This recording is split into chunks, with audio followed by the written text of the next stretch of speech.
Based in the heart of Ontario is a thriving business, KokaHair, founded by the one and only Chichi Okiche, who migrated from Nigeria to start life afresh in Canada. One fascinating quality about this multifaceted entrepreneur is how she's able to juggle being a wife and a mother and running a successful business. Sit back, enjoy as we dive into the world of KokaHair.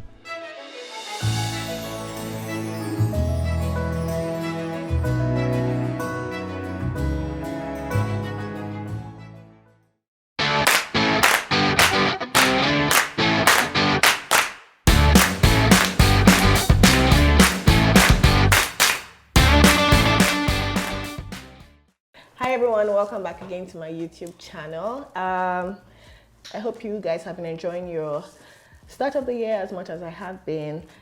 Today we're with the delectable Miss Chichi Okiche of KokaHair, and she's going to be telling us about how she's journeyed in entrepreneurship for some time now and how that's been coming along for her. Yeah, sit tight and enjoy this conversation. So, Chichi, hi. Happy Sunday. Hi, happy Sunday, everybody. How are you? I'm good. I'm doing good. Really good. I'm happy. Funny enough, the weather this winter hasn't been as bad as previous ones. So yes. We're grateful. For that. Yeah. Yeah. Please tell us about yourself.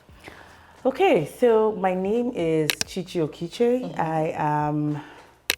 Where do I start from? I have 2 kids. So I'm married with 2 kids. So professionally, I am into human resources and talent acquisition. So I'm a senior manager talent acquisition. That's professionally. Yeah. So then business-wise, I run KokaHair. So I'm the founder of KokaHair. And also I used to be a founder of Delish Kitchens, the catering company. But now I kind of put that on hold and now I'm focused on KokaHair. So that's me. So when did you move to Canada? So I moved to Canada in 2016 with my husband at the time. Yeah, so I moved to Canada in 2016, moved here, settled in, went back to Nigeria, got married, then moved back here and then kind of settled and got a job and started having kids. So, okay, so what informed your decision to move? To move, very interesting story. So moving, honestly, if my husband watches this video, he'll probably laugh because moving was not on my radar. Like I was not interested in moving at all. Your love made you move. Love made me move. Love made me. He wanted to move. He didn't know anybody here, but he just wanted to, try out a new country and all of that. So I moved. I decided to move with him. Okay, and how's it? Have you been enjoying it so far? Yes, honestly, I think. It's been how many years now? It's been 7 years. Wow, that's 7 years we've been here, and I think 4 months after we moved, my husband is like, do you want to go back to Nigeria? I'm like, nope. What am I going to do for it? So yeah, I'm enjoying it. Okay, I'm definitely grateful. Oh, that's good. I mean, Canada is a beautiful country, so for sure we're all enjoying it here. We miss home. Yes, it's good to be here as well. You mentioned running KokaHair, your hair business, as well as having run Delish Kitchen. So why did you decide to focus on just hair and not food? So backstory is in 2011, I used to run, not KokaHair, it was called something else, but I used to run a hair business back in 2011. And then I stopped because I moved locations. And then when I got to Canada, I started, I met a lot of Nigerians who I would see struggle with, like cooking Nigerian food or eating Nigerian meals. And it was a struggle for them. Those days we have to drive all the way to North York. I can't even remember the name of the place, but somewhere in North York, we would drive all the way just to eat African food, right? I even buy groceries. Yeah, so at that point, I had a lot of friends that were really struggling. They would come to my house. A lot of bachelor guys would come to my house, me and my husband, and they would just be eating. So it was like, okay, I love to cook. Cooking and hair are my 2 passions. Actually, they're 2 things I'm very passionate about. So I was like, okay, why don't I start to do it as a business, right? So I started cooking as a business, and it was great. But then in 2 years ago, KokaHair kind of came up. I wanted to start again because I'm the kind of person that has like a million wigs. I'm into hair. I love to do anything hair. So I started to do KokaHair again 2 years ago, but then balancing both of them was really hectic. Okay. I was doing it, but then, my husband was seeing how it was kind of stressing me out, health-wise, and then not even able to focus on my personal life, family and all of that. So it was like, we need to make a decision. We need to decide, which one of these two, except you want to scale up and, rent a space for delish kitchens and have hire workers. But then COVID hit, and it's like, I'm not sure I want to make this decision in COVID period. So I'm like, I'd rather put, cooking on hold, so put delish kitchen on hold. You never know, in the future, maybe I might just come back again when I'm ready, when I feel like I have my life balanced out. But for right now, I'm just focusing on KokaHair, as I'm able to balance that with personal life and also my career as well. Yeah. Okay, so you said it's been KokaHair for 2 years. 2 years. But then overall hair business it's been since 2011, basically. Okay. Something you're really passionate about then. Yeah. Would you also say that profitability was a consideration? Would you say hair was more profitable than food, which maybe? Funny enough, food was more profitable because with food, I had my clientele, so I had like bachelors that were on a steady roster. So food was bringing me a lot of money. But at the time, I just had to figure out which one had less stress. Okay. Cooking is definitely more stressful. I'll be up for hours. Yes. I would have birthday parties to cater to. I would have, so all of that was a lot of stress. Yeah. And at the time, with health concerns, my husband is like, you need to choose one that is less stressful and that only you can run because as the business is just you, right? Starting. So it's like, only you can do this. You don't need help, regardless of what kind of, clients and all that you get. So KokaHair was the one that was less stressful. I can manage my orders. I can space it out. If someone places an order today, I can tell you your delivery date will be in 2 weeks and it will give me time. But when someone orders food, you can't tell them 2 weeks. It's like, I have a party. I have a party tomorrow. I want you to deliver it tomorrow. So I had to choose less stressful. Okay, cool. You said you work for a 9-to-5. You're a talent acquisition manager. Yes. And you do hair. So how's it been balancing both, juggling your work and your passion? So that's the thing about doing a business that you are very passionate about. You would not see it as extra work. For you, it will be like, oh, I'm free, oh, my break time, I'm doing something. So for me, I use the weekends to focus on KokaHair. But then you'd see me during the week, after I close work, in the night, I've put the kids to bed, I'm styling hair, I'm watching a movie and making a wig because I love to do it. Yes. So I don't see it as work. For me, it's like, oh, I'm watching a movie. Instead of just watching a movie, I'm like, oh, let's be sewing this wig, let's be styling this hair. So that's how I'm able to balance it now. After work, then once I put the kids to bed, I can do a bit of hair and then go to bed. But my weekend solely, I'm doing all hair. Okay, and then, you pretty much touched on running a business, doing work, and then having toddlers. It's a lot. It's almost insane dealing with toddlers. I mean, I have a baby, and I know how stressful it is. So how do you manage your time and also still have time for kids? Them? Yeah. Honestly, before I even start to talk of how I manage my time, I'm just going to give a big shout out to my husband, because if not for him, shout out to you, baby. If not for him, none of it would have been possible. And that's something that women out there need to know. Having a partner that is very supportive of your dream. Yeah. I just feel blessed. I wake up in the morning, I know all I have to do, but I know that I have somebody who is there who can support me. If I tell him, always rooting for me. If I say, babe, I have a shoot that will take my whole day, can you just watch the kids? He is fine to do it for me. So he's my biggest supporter. He's the only reason why I'm able to do this, apart from God. We're God first, then him. And then using a lot of scheduling, I like to schedule my life. I'm a planner. I'm the kind of person that plans my life months ahead. So it's something we both like to do. That's the way I'm able to manage it. So making sure I know, it's time for the kids. When it's time for the kids, nothing else interferes with that, because you want to make sure you're spending time with your kids as well. So when it's time for the kids, we focus on the kids. Then when it's time for me and my husband to spend time as a couple, we do that as well. But even in that, sometimes he's my accountant, he's helping me calculate stuff and all of that. So I think managing it is having a good idea of what your calendar and scheduling what your time time for this, time for that, time for that. And all of that obviously won't be possible if I didn't have the right partner by my side to support me. So ladies out there, single ladies, yes, you know what to look out for. Look for a supportive man. What would you see are the downsides of entrepreneurship? I know it's not all rosy. We see what you put out. It seems like, oh, what a fantastic, glorious life she's living. But then definitely behind the scenes, you have lots that you're having to deal with as well. And they might not always be happy times. So how do you deal with those? And I want to touch on that because I know when people see me posting, the next thing someone is like, oh, Chichi, I've been trying to call you. You're not picking up my call, but I saw that you posted. I'm like, sister, the fact that I posted that thing, I don't think you understand. I'm still on my bed, in my duvet. But I probably have created the content weeks ahead. And that's the scheduling I talk about. Like on a weekend like this, you would see me create content that will last me for 2 weeks. And I have them saved on my drive. I even have them scheduled on different days to go out.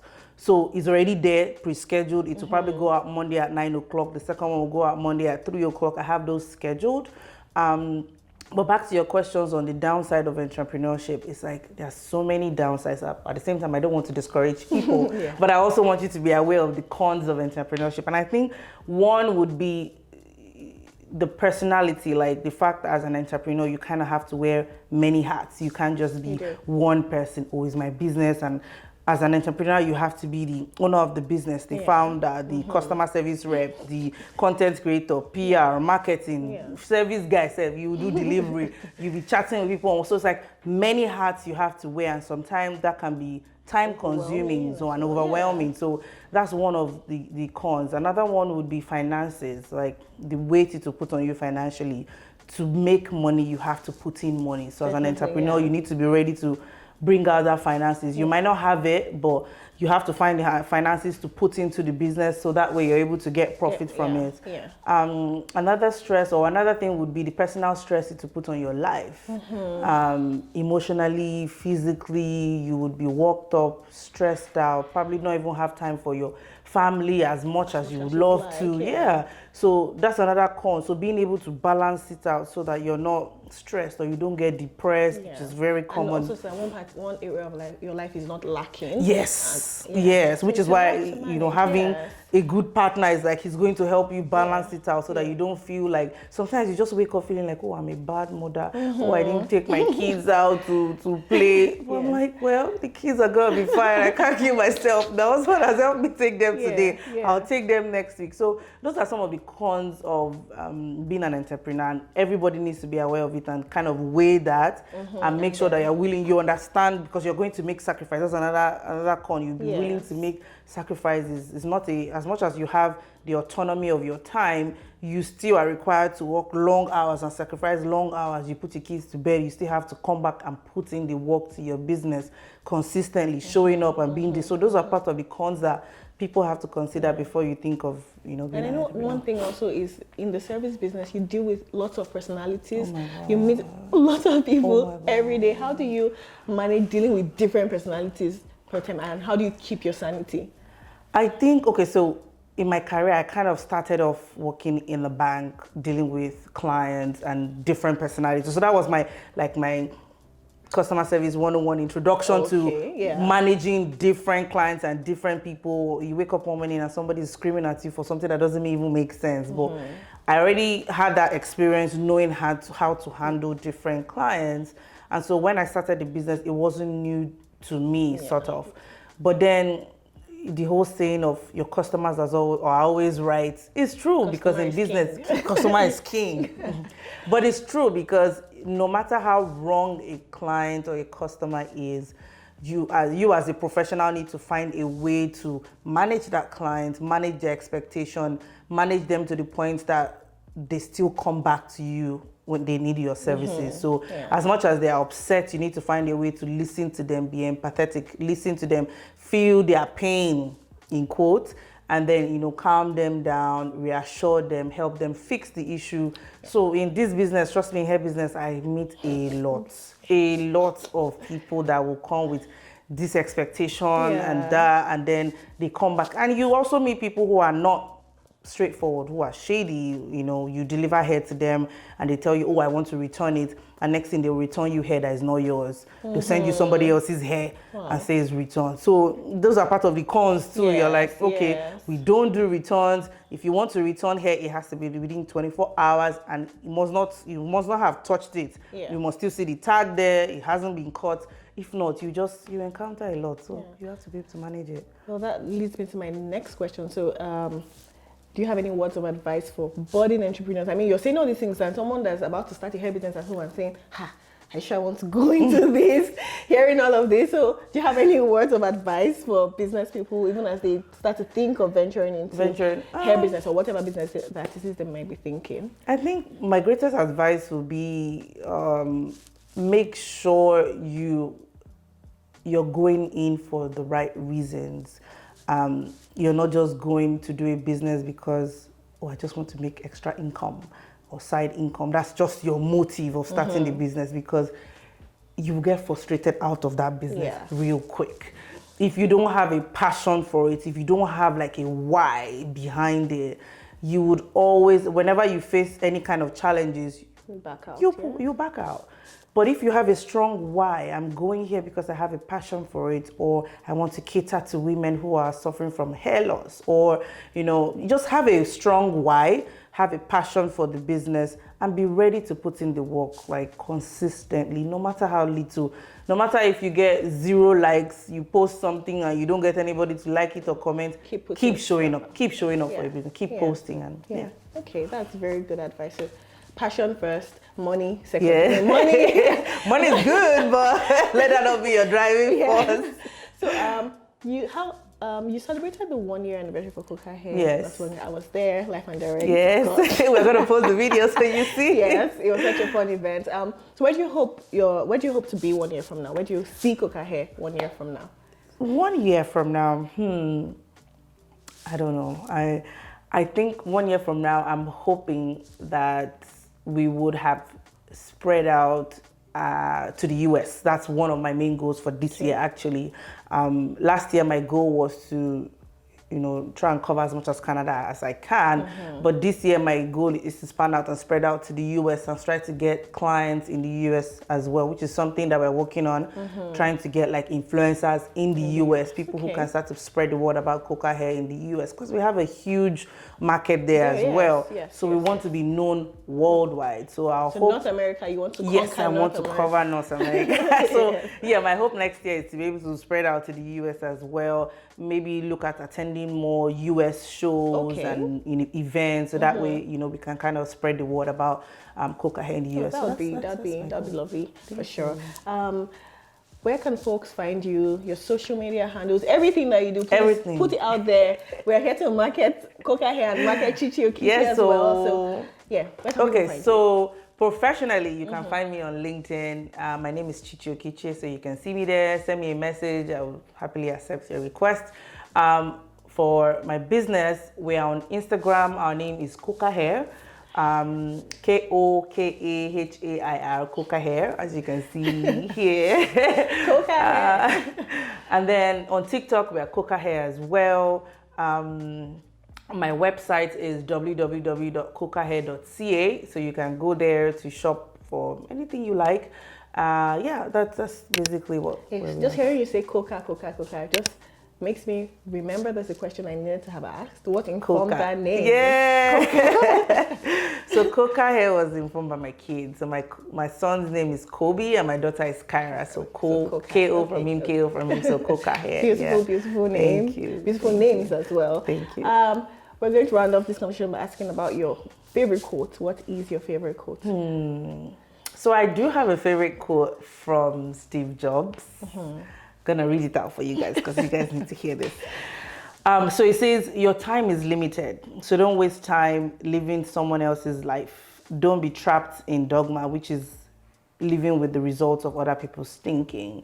And I came across this quote some years ago, and it's like a lot of us are focused on pleasing somebody out there, is this how they expect to see me? Is this how we are so focused on other people that we forget that there's no tomorrow might be the end of your life. Why are you focused on someone else? So me, that's how I live my life. If I want to scream, I'm screaming. If I want to dance, I'm dancing. If I want to go to the club, I'm there. I really cannot be bothered what anybody else thinks, you know. That's such a powerful way to live. So you guys are heard it from the CEO of KokaHair. Don't live your life based off other people's expectations. It's your one life, and it's up to you to live it the best way that you can. Sure. Guys, do not forget to like this video, share with your friends, and subscribe to this channel. And connect with KokaHair, connect with Chichi Okiche on LinkedIn, on Facebook. Does anybody use Facebook anymore? They still do. On Facebook, on TikTok, on Instagram, on Snapchat. We're going to have her handles here in the video down below. And please be sure to join us on the next episode on the out of home experience with Myra. Here's Myra on Instagram, you know. Have a wonderful week, guys, and see you on the next video. Bye. Thank you. Bye.